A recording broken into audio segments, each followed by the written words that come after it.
Bonjour à tous et bienvenue sur la chaîne Memento Magicae. Aujourd'hui on va attaquer le sabbat de Lunasa.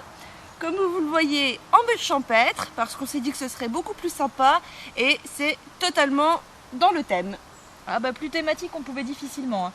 Dans les champs de blé directement, mais là c'est les agriculteurs qui allaient nous en vouloir. Ah puis mine de rien, cette année ils sont en avance, ils ont quand même moissonné déjà pas mal de champs. Donc on s'est trouvé un petit coin en compagnie des dames vaches, voyez-vous, qui pèsent paisiblement là derrière nous. Et puis ben voilà, on s'est posé en mode un peu pique-nique comme vous le voyez. Alors le sabbat de Lunasa se fête, on va dire, le 1er août pour les puristes. Pour ceux qui, comme nous, sont à plusieurs et ont des difficultés pour coordonner les agendas, on prend le premier dimanche d'août. Ouais, c'est plus facile, c'est sûr. Et pour les enquiquineuses comme moi qui ne s'arrêtent jamais, eh ben, on le fait dès qu'on commence à sentir les énergies et on finit quand on bascule vers les énergies de Mabon en fait. Voilà, donc à vous d'adapter selon si vous êtes seul, si vous êtes plusieurs et la façon dont vous le ressentez aussi tout simplement. Oui, c'est vrai que c'est un des seuls où on n'est pas le nez sur la montre à se dire l'équinoxe c'est telle heure tel jour, le solstice telle heure tel jour. Voilà, là on est un peu plus libre et bah du coup freestyle, hein, moi c'est ce que je préfère. C'est vrai que Lunasa n'est pas une date astronomique et vous allez le voir un petit peu plus tard, mais Lunasa ça correspond à la période des moissons. Donc tant qu'on est en période de moisson, j'ai envie de dire c'est Lunasa. En tout cas, moi qui suis une petite fêtarde, c'est Lunasa tout le temps. C'est vrai que tu as le don pour faire étirer les bonnes choses. Mais moi tout le temps, c'est vrai que je me base beaucoup sur les énergies en fait que je ressens autour de moi. Et tant que c'est dans le move, on va dire, eh ben, c'est la fête. À Lunasa, traditionnellement, les gens des villages se réunissaient tous et participaient tous aux moissons. Donc Lunasa, même à travers les siècles, est resté un véritable moment de partage parce que déjà la terre donne énormément de ses richesses, que ce soit en matière de graines, en matière de légumes, de fruits, voilà, c'est la saison ou jamais pour s'en mettre plein la panse. On va le dire crûment, mais c'est ça. Donc on peut se permettre d'être vraiment généreux à cette période. Donc pareil, encore une fois, tous les paysans et même les autres villageois qui n'étaient pas paysans allaient au champ, récolter ensemble parce que c'était important pour la survivance de la communauté tout simplement. Il fallait remplir les greniers à blé pour pouvoir faire face à la période hivernale qui arrive. Cette fois-ci, on est sur les derniers sursauts d'énergie, les derniers moments solaires où on peut engranger et récolter vraiment tout ce qu'on a, tout ce pourquoi nous avons travaillé dans l'année afin d'être plus paisible et de passer tranquillement en fait sur une phase d'introspection qui va commencer tout doucement vers Mabon et qui va vraiment prendre son apogée à Yule. Samhain et Yule. Après, pour le coup, c'est moi qui vais être un peu plus à étendre parce que moi, ma période d'introspection, elle commence à la rentrée. Elle commence début septembre en fait. Début septembre, quand c'est bête, mais de savoir que les gamins ils retournent à l'école, etc. Il y a un changement d'atmosphère en fait à la sortie des vacances qui permet déjà de commencer ce travail d'introspection. Enfin voilà, à titre perso, je la commence peut-être un peu plus tôt. Lunasa, c'est aussi une période de jeu. En fait, nous, on a tendance à se réunir pour faire des jeux de société un petit peu originaux, des jeux de rôle un peu sympas aussi. Sur le mode ésotérique, mais c'est vraiment sympathique ça. Mélissande pourrait vous en parler mieux que moi, parce qu'en général, c'est elle qui mène. Mais c'est moi qui l'ai créé. C'est franchement rigolo. Et les jeux, c'est aussi voilà, une façon d'être en mouvement, de partager ces énergies de perpétuelle transition, en fait, qui sont très actives à cette période-là, justement parce qu'on est pile entre l'été et l'automne, donc pile dans une transition. Et du coup, c'est des énergies qui sont en cycle perpétuel. Vous voyez, je parle avec les mains parce que ça m'entraîne justement dans ce mouvement. Et voilà, c'est le moment ou jamais de bouger, quoi, concrètement. Adélaïna l'a dit, à Lunasa, on est en mouvement.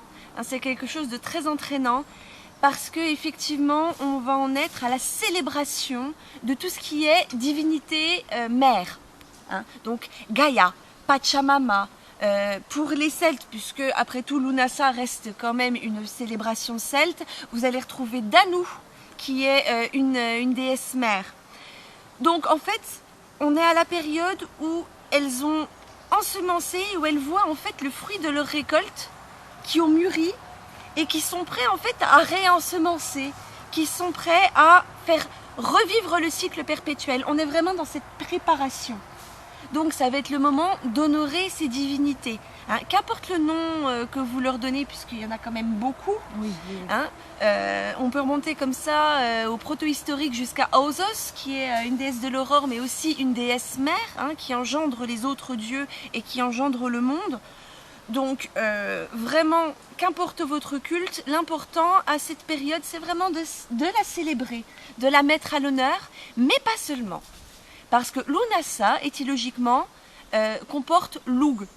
Et Lug est une divinité masculine, cette fois-ci, du panthéon celte. C'est un dieu majeur qui va être dieu, alors, je prends mon anti-sèche, hein, donc de l'artisanat, de la guerre et du savoir-faire humain.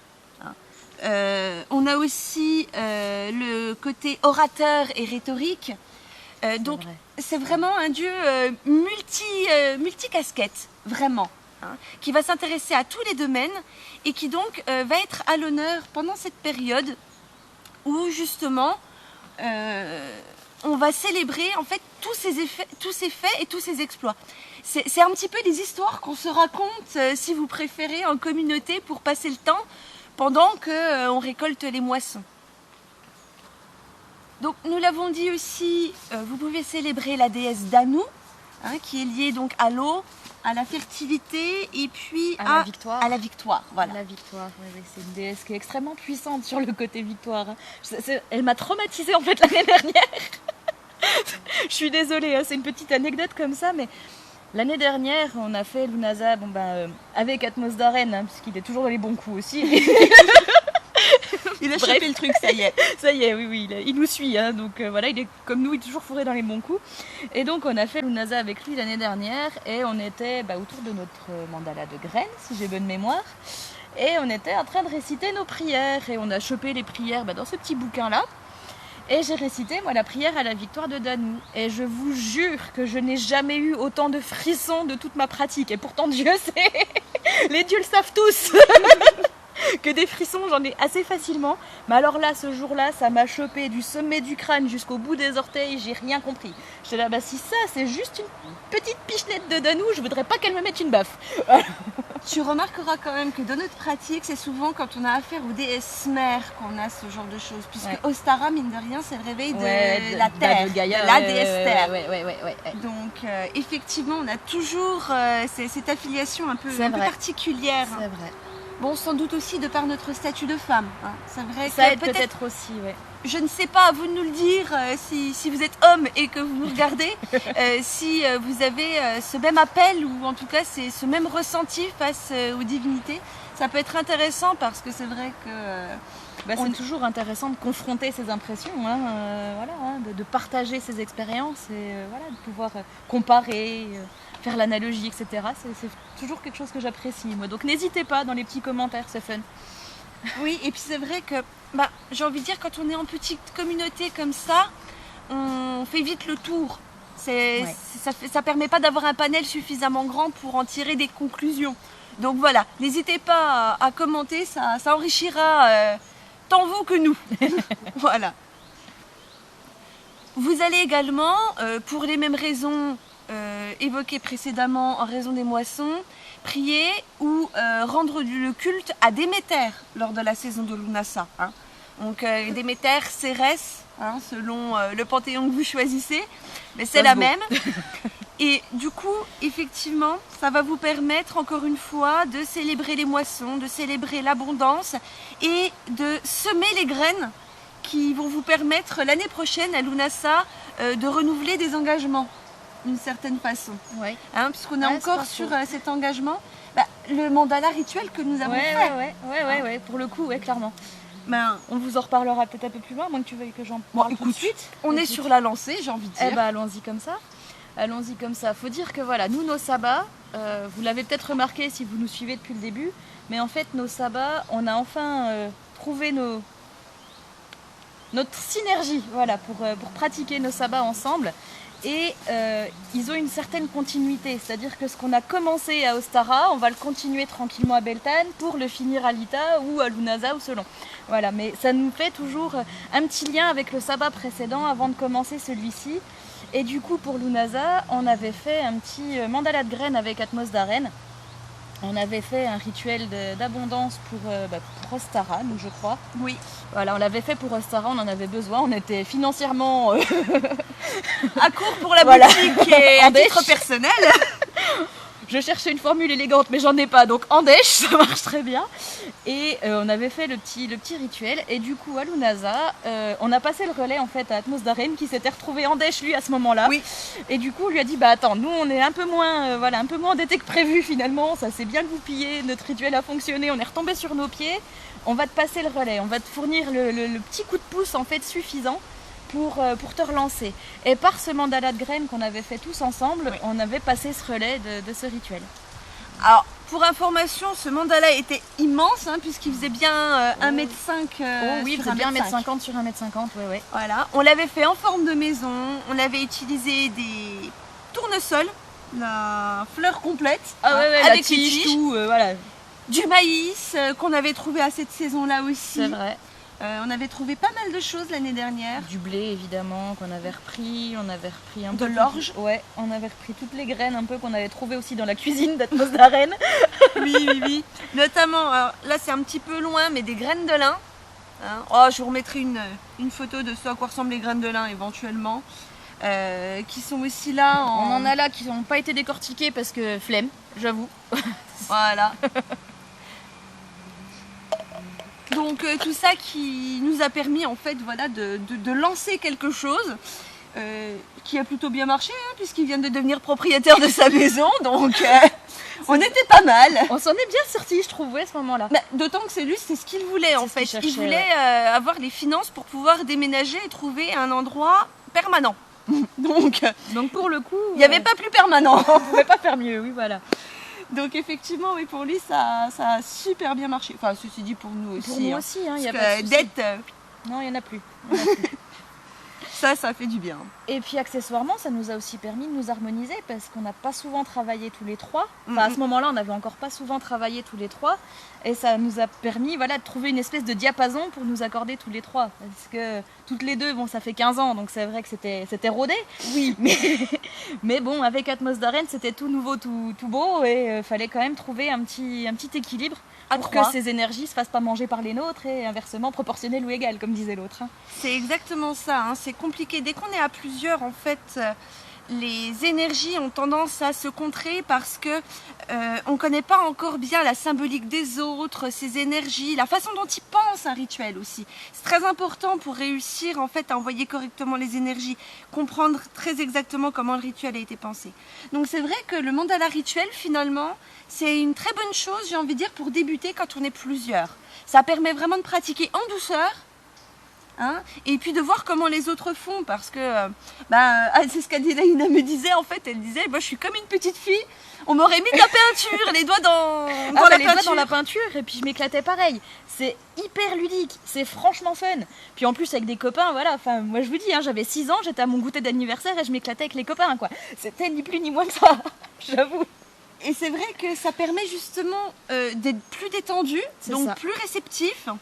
Et puis en plus, comment dire, vous allez pouvoir dire moi je mettrais bien ça comme ça, puis l'autre va dire je sais pas, moi j'aurais rajouté des petites notes de ceci ou de cela, etc.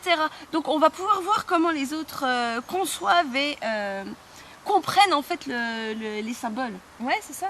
C'est ça. Puis je vous dis, ça a vraiment ce côté ludique où on peut vraiment faire n'importe quoi.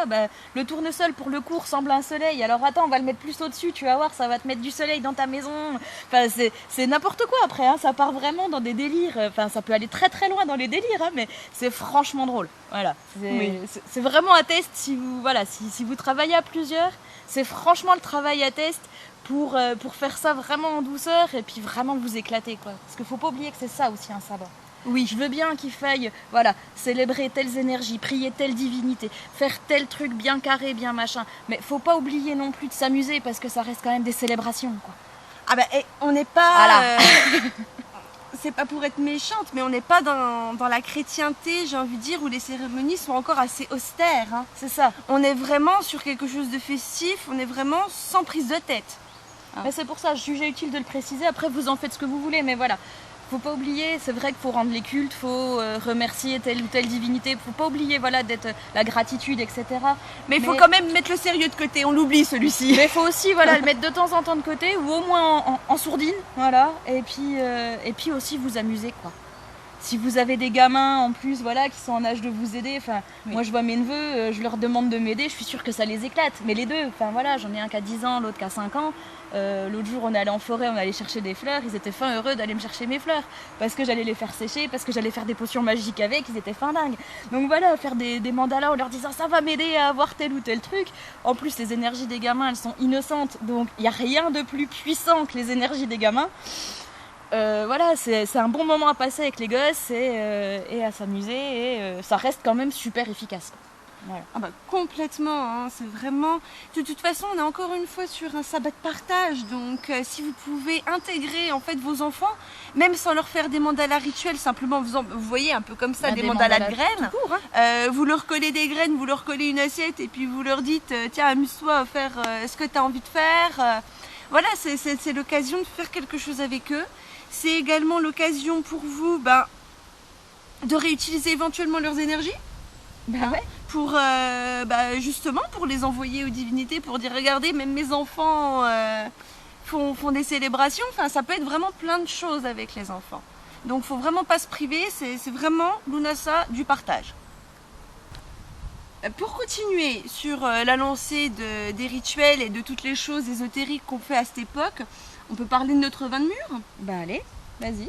Ah bah c'est toi qui connais mieux la recette je connais que moi. mieux la recette que toi, c'est vrai. C'est vrai que la Kitchen Witch, c'est plus mon domaine que le tien. En ce moment déjà, elle est à full Kitchen Witch parce qu'elle est en train de débarrer le bouquin. Et puis surtout, moi j'ai toujours été infichue de me rappeler correctement d'une recette. Si je ne l'ai pas notée, j'oublie. Donc c'est pour ça que voilà. Si vous n'avez pas de livre, ben non, en fait je vous la prête pas, j'en ai trop besoin. Oh, il te la ramènerait, va. Moi je l'espère pour toi, hein. Ouais, ma foi, on verra. Donc, c'est toujours est-il que ce vin de mûre, c'est à base de vin rouge. Nous, on avait pris un Cambras, donc c'est à mi-chemin entre un Merlot et un Sauvignon de mémoire. Voilà. Donc, on avait pris 75 centilitres de Cambras, qu'on avait agrémenté de 9 graines de cardamome, verte, et de 250 g de mûre, et sucré avec, ça doit être 3 cuillères à soupe de miel d'acacia. Ouais. Voilà. Alors en gros, on avait fait chauffer un peu de vin avec le miel histoire de le dissoudre. Hein, et les épices aussi pour pas qu'elles s'affichent trop. Ah oui, voilà. On les avait fait fondre voilà, dans un verre, quoi, vraiment. À première ébullition, on avait filtré. Donc on avait enlevé les graines de cardamome pour pas que ça fasse effectivement ce côté savon, en fait. La cardamome, quand c'est trop infusé, je trouve que ça a un goût de savon. C'est pas faux, c'est pas faux. Vous verrez, vous me redirez si jamais vous n'êtes pas d'accord avec moi, mais voilà. Du coup, on avait enlevé donc les graines et puis on avait éteint le feu pour pas que ça crame hein, complètement. Oui. Et on avait rajouté donc les 250 g de mûre écrasée et le reste du vin. Oui, c'est ça. On avait laissé tranquille et qu'on avait savouré ce jour-là. Alors ce jour-là, c'était comme vin initiatique pour la dédicace d'Atmos d'Arène, c'est ça. c'est ça. Il voulait la faire à l'Unasa parce que c'était les énergies qui lui parlaient de plus. Donc on avait choisi en fait ce vin de mûre afin qu'il corresponde aux énergies du sabbat, de la saison. Et puis aussi, puisqu'on est sur justement une période où on va remercier les énergies de la terre, une façon de proposer une libation qui convienne à tous en fait. C'est ça. Donc oui, voilà, ce petit vin de mûre est sympa. Après, dans les activités, moi, c'est vrai que j'ai plus tendance à faire ça. D'habitude, bon, quand je me balade pas voilà, au milieu des bois avec les copains, mais j'ai plus tendance à faire ça, c'est-à-dire que je vais sortir mes plantes, séchées ou fraîches selon. Je vais regarder celles qui sont encore utilisables pour l'année, sinon celles qui ne le sont plus, je vais m'en servir pour faire mes tests d'huile ou d'eau ésotérique. Voilà, j'ai un fond de tilleul, mais là il commence à bouder un peu. Bon, je vais voir si je peux pas en faire quelque chose, une offrande à Morphée ou voilà, bricoler un petit truc avec. Ou une décoration. Ou une décoration, oui. Après, j'aime mieux jouer aux apprentis chimistes. Les décos, c'est plus mon truc. C'est vrai. Voilà. Mais il faut de tout pour faire un monde. Bah, c'est pour ça qu'on fait une bonne équipe. Hein. Mais voilà, du coup, ouais, moi j'ai tendance à jouer aux apprentis chimistes à ce moment-là, à sortir mes huiles essentielles, mes huiles végétales. Hein. Vous voyez, là j'ai de l'huile de lin, j'ai de l'huile de noisette, qui me servent dans mes salades, c'est un fait, mais qui me servent aussi comme base d'huile ésotérique. Selon mon huile de noisette, je vais m'en servir pour les gnomes, ils adorent ça. Oui. Voilà, je vais m'en servir, je vais agrémenter 2-3 bricoles, mais je vais m'en servir pour les gnomes. L'huile de lin, ça va être plus pour des divinités, pardon. Ou pour la purification aussi, j'aime bien m'en servir, voilà. Quand c'est pas de l'huile d'olive, c'est de l'huile de lin. Parce qu'elle est assez claire, elle est assez, voilà, j'aime encore bien m'en servir comme ça. Après, c'est à la liberté de chacun, à la discrétion de chacun, ça. Moi, le lin, j'aime beaucoup l'utiliser. Alors, je ne saurais pas vous dire pourquoi, parce que j'ai pas encore fini mes recherches. Donc, je l'annonce tout de suite, je ne sais pas pourquoi. Mais pour des divinités telles que les parcs, le lin me donne l'impression, je sais pas, peut-être parce que le lin est utilisé dans certains tissus, et que du coup, c'est cette idée de tisser des liens qui reste. Puis la fleur, elle a ce côté vaporeux aussi, elle a ce bleu un peu rêve. Peut-être. Un peu, voilà, un peu... ouais, moi c'est une couleur que j'associe beaucoup au monde du rêve, le bleu du lin. C'est pas faux. Voilà, c'est pas forcément déconnant.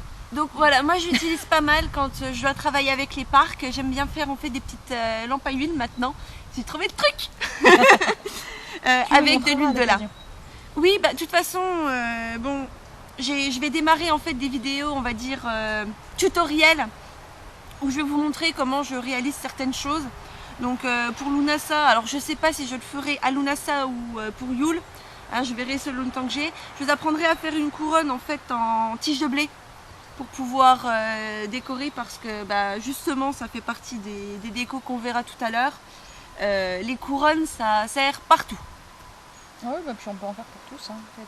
Pour tous les sabbats. J'en ai une avec des œufs incrustés dedans, vous l'avez peut-être vu sur la Visua. Enfin, voilà, c'est vrai que les couronnes, selon ce qu'on met dedans, elles suivent les saisons. Hein. C'est sûr. Il n'y a pas de souci. Hein. Donc voilà, je vous ferai des petits tutos comme ça pour la suite, quoi. Mais du coup, oui, t'es pas la seule à faire apprenti chimiste, puisque moi, à cette époque, j'utilise aussi tout ce qui est baie.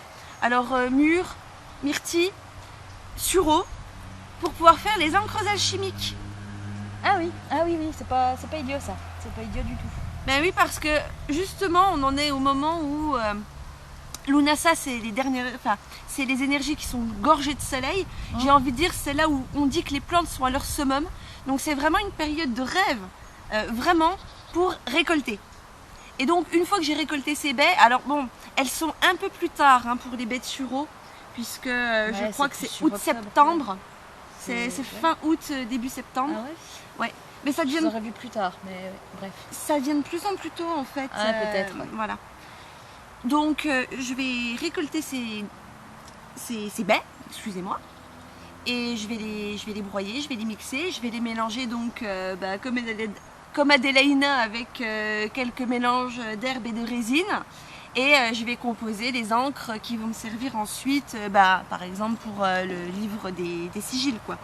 Alors là, je ne les ai pas tracés dedans parce que je ne charge jamais mon livre des sigils comme ça, quoi. Mais ensuite, si vous préférez, quand j'ai un sigil à faire, je peux utiliser, je sais pas, un sang de dragon par exemple pour refaire. Là, vous voyez, c'est éveil spirituel, puiser son énergie de la terre. En plus, c'est juste bien indiqué, tu vois, je suis bien tombée. C'est vrai qu'avec un sang de dragon, oui, mais ça peut. Voilà, donc je vais utiliser par exemple la résine de sang de dragon. Et c'est vraiment le moment où je vais en préparer pour toute ma saison, si vous préférez, de ces encres alchimiques. Ouais, donc en fait, on joue les apprentis chimistes l'une comme l'autre. Alors, dans les autres rituels qu'on peut faire à Lunasa, il y a tous les rituels d'abondance, parce que justement, comme on le disait, la nature, elle donne énormément à ce moment-là. Donc, lui dire, écoute, quitte à ce que tu donnes, tu sais quoi, tu m'oublies pas, puis la prochaine fois, tu m'en donnes un peu. Voilà, c'est le moment aussi où ça risque d'être le mieux pris possible. Voilà, oui. On va dire les choses comme ça. Et moi, à cette période, j'aime beaucoup aussi refaire mes rituels de protection du foyer. Parce que, comme je le disais, moi, ma période d'introspection commence début septembre. À partir de là, mes énergies vont pas décroître, mais elles vont avoir une petite tendance à se ternir, à s'assombrir un petit peu. Voilà, comme la saison sombre revient, mes énergies s'assombrissent un petit peu. Et du coup, je relance mes énergies encore vivaces à ce moment-là pour leur dire bah voilà, vous reprotégez ma maison parce que d'ici peu je vais plus être en état de le faire quoi. À peu de choses près c'est ça. Donc voilà, j'en profite pour refaire tous mes rituels, mes sigils sur mes portes, etc. pour tout relancer une dernière fois avant la saison sombre. Pareil qu'elle. Voilà. Alors maintenant on va voir un petit peu la décoration pour Lunasa. Alors la première chose que j'ai envie de faire à Lunasa, moi c'est du pain.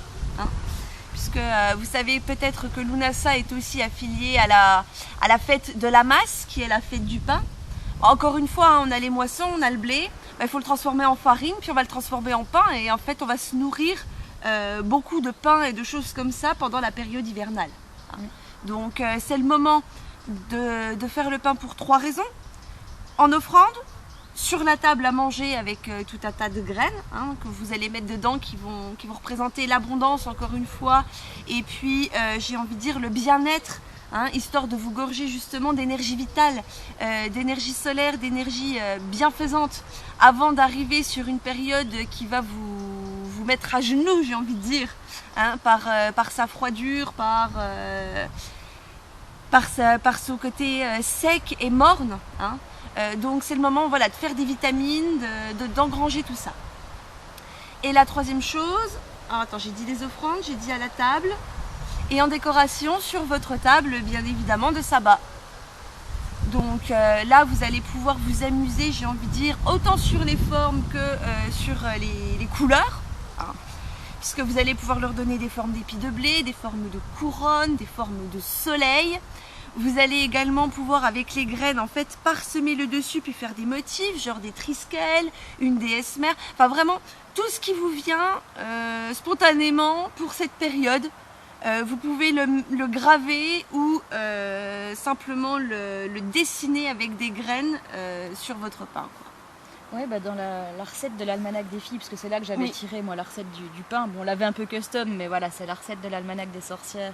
Je sais jamais leur nom. Evirae et Opakiona Blackwood. Je suis désolée les filles, je n'arrive pas à retenir vos noms. Toujours est-il que j'ai adoré ce bouquin et que dedans, donc il y a la recette du pain. Oui. Et elles font donc un soleil et elles font une spirale au milieu du soleil avec des graines de pavot. Oui. Et j'avais adoré l'idée. Voilà. Donc petite parenthèse, mais on n'a pas suivi. Mais j'avais adoré l'idée. On n'avait pas suivi, mais il faut voir dans quel état on était aussi. On n'a jamais été fichu de suivre une recette à la lettre. Une recette. Et ensuite, on a souvent tendance à se laisser guider par les petites voix. C'est vrai. Les petits Jiminy Cricket, vous savez. Non, on n'est pas tout à fait feu là. On entend des voix, mais elles sont pas toujours. Bon, c'est toi qui le dis. Elles sont pas toujours malveillantes. Non, c'est vrai que voilà, on a souvent tendance à être dans cet état de transe. Ouais, mais j'allais dire même c'est un juste milieu quand même, parce qu'on est quand même plus ou moins là. Oui, c'est pas tout à fait une transe non plus. Suffisamment ancré en fait pour ne pas décoller trop haut. Pour se rendre compte de ce qu'on fait, et suffisamment perché pour pouvoir se laisser guider par les entités. Pour pouvoir bien les entendre et puis faire ce qu'on nous suggère de faire tout simplement. Et c'est pour ça que dans le nôtre il n'y avait pas de pavot. On n'avait pas besoin de ça pour partir en fait. C'est peut-être pour ça déjà. Et il nous avait mis de la canneberge, il nous avait mis du curcuma, il nous avait mis des noisettes, il nous avait mis du lin. Du sésame. Du sésame. Et puis je ne sais plus. Du miel. Parce que moi j'adore mettre du miel partout. Oui. Et puis mine de rien, ça rapporte ce petit côté un peu sucré et protecteur aussi, puisque le miel, que ce soit par la cire ou le miel à manger justement, c'est quelque chose qui fait une bonne protection. Oui, et puis ça fait aussi un peu de lumière. Et de la lumière, bien évidemment. Ça rajoute un peu de lumière, c'est le moment jamais d'en engranger aussi, donc voilà. Mais bon, voilà, c'est toujours une petite recette qui plaît aussi en déco, parce que mine de rien, elle contient pas mal d'éléments de Kitchen Witch qui ont appelé telle ou telle entité, et du coup, les laisser en offrande ou en déco, voilà, ça leur plaît bien, ça leur permet de venir piocher dedans, enfin voilà. Tout à fait. Alors moi j'avais noté aussi, si vous cuisez du pain, n'oubliez pas le verre d'eau dans un four chaud avant d'enfourner votre pain. Ça doit faire vraiment une buée quand vous l'ouvrez, et ça permettra à votre pain de ne pas être trop dur et trop compact à l'intérieur. Ça lui permet d'absorber l'humidité et donc de garder un peu ce côté moelleux au niveau de la mie. Voilà, puis de faire une mie un peu plus aérée. Et puis une croûte qui ne casse pas 3 dents. Aussi, voilà. Accessoirement. Dans les décos, qu'est-ce que tu mets d'autre à part du pain du coup ? Des couronnes ? Oui, Des couronnes, du coup, t'en mets partout aussi, toi, des couronnes de blé, des couronnes d'orge. Les couronnes, je les suspends, je les accroche aux portes, je les accroche au mur, je les mets en centre de table, voilà, je les décline sous toutes leurs formes. Moi, ce que j'aime bien faire, du coup, c'est couronne de blé, classique, bien jaune, parce que justement, en fait, j'en fais un rituel d'abondance. Ouais, c'est le moment ou jamais. Hein. Parce que le blé, ça reste quand même l'abondance et la richesse, par excellence. Ouais. Voilà. Bon, il y a le riz aussi, mais c'est plus difficile de faire des gerbes de riz. C'est plus compliqué de tresser du riz, oui. Voilà. On est d'accord. Voilà, c'est pas trop dans nos régions, si vous préférez. Donc oui, je vais faire mon blé.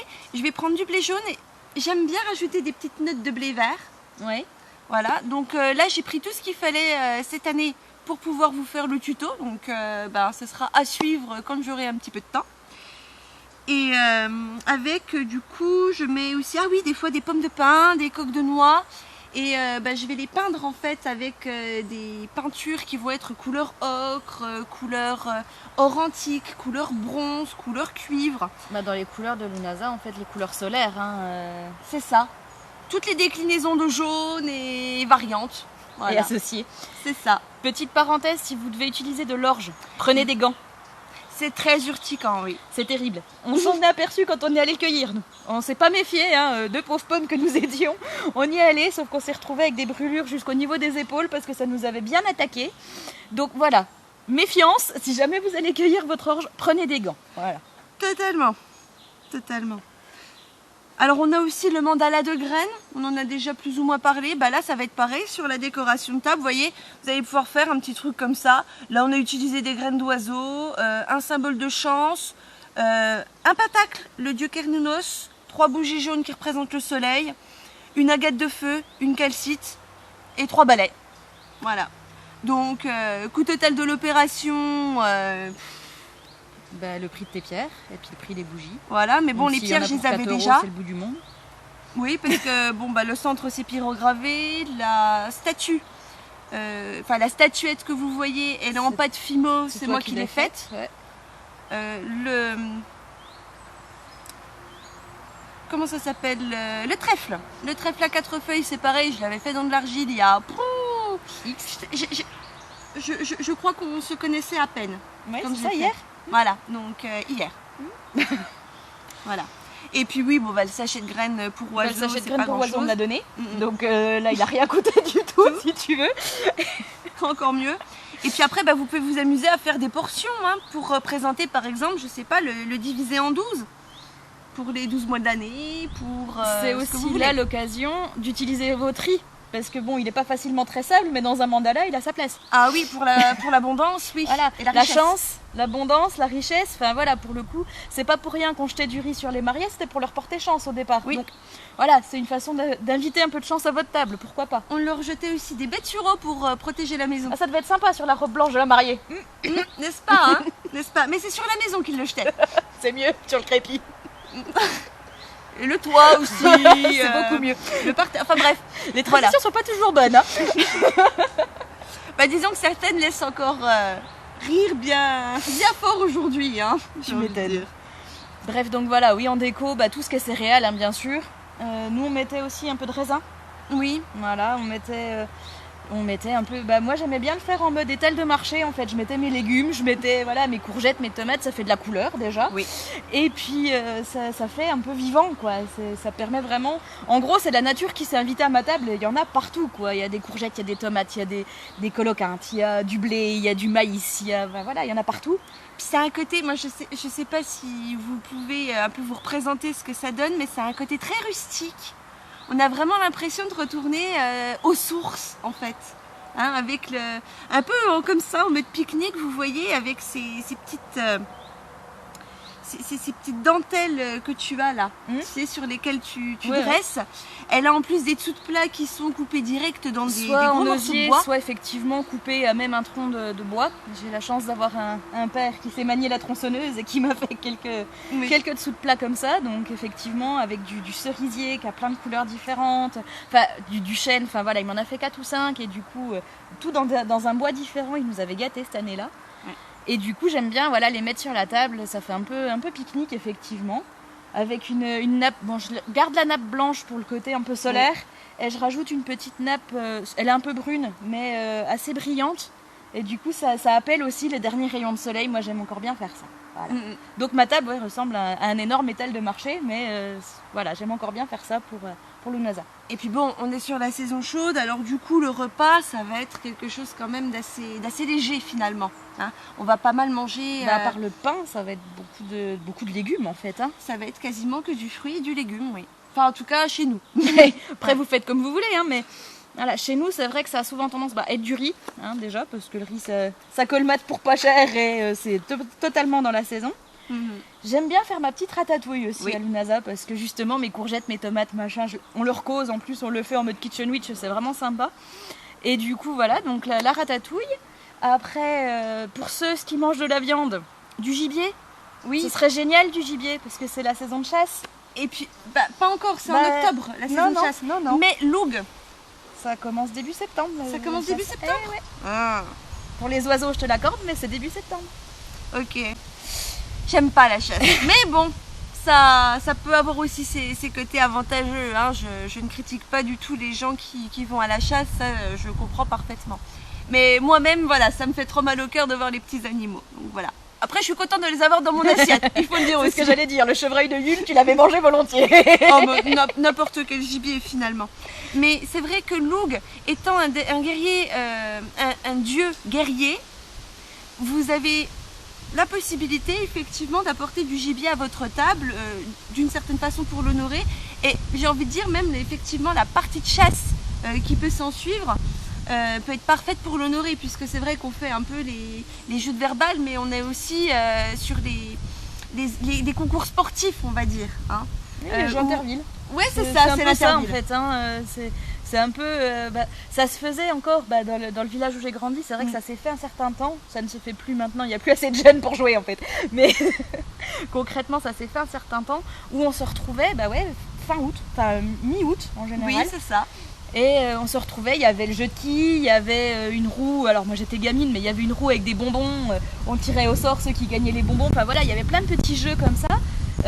Pour les adultes comme pour les enfants, et on se retrouvait tous ensemble, c'était autour d'une cuisse de bœuf ou voilà, d'un bon gros morceau de gibier quand même, donc voilà, c'est un peu ça aussi Lunasa, c'est aussi l'occasion de jouer tous ensemble sur des jeux un peu sportifs ou sur des joutes intellectuelles aussi, sur des... voilà. Se confronter amicalement. C'est ça.